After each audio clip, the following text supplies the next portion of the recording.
يا الله، بسم الله الرحمن الرحيم، والصلاة والسلام على أشرف الخلق والمرسلين محمد وآله الطيبين الطاهرين الأئمة والمهديين، وسلم تسليما كثيرا. سؤال أحب أن يوجه كل إنسان منصف إلى نفسه: شنو تفهم لما تلقى شخص من بين كل أهل الأرض أجمعهم وعلى مر السنين انفرد وقدر أن يجمع أناس من شتى بلدان العالم، يعني من مختلف اللغات ومن مختلف العقائد ومن مختلف الديانات، قدر يجمعهم على عقيدة واحدة ومبدأ واحد وفكر واحد؟ شنو تفهم من عندها؟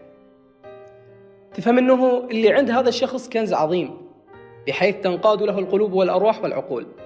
تفهم أنه اللي عنده دين سماوي لأنه قدر أن يرجع الناس إلى نقطة يجتمعون عندها وهي أصلهم السماوي.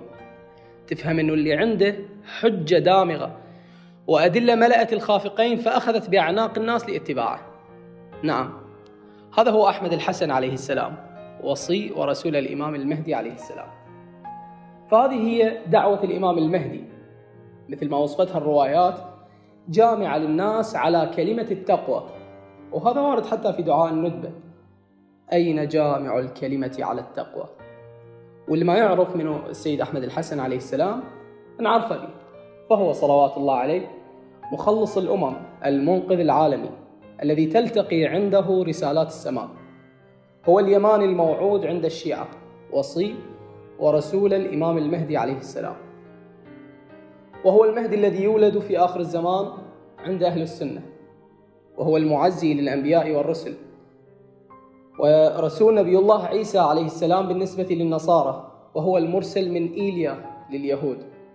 هو صاحب أهدى الرايات الذي يدعو إلى الحق وإلى الطريق المستقيم كما وصفه الإمام الباقر عليه السلام، وهو الرجل المشرقي الذي يسلك بنا مناهج الرسول وبه نكفى مؤونة الطلب والتعسف، كما صرح أمير المؤمنين عليه السلام بذلك في خطبة طالع المشرق.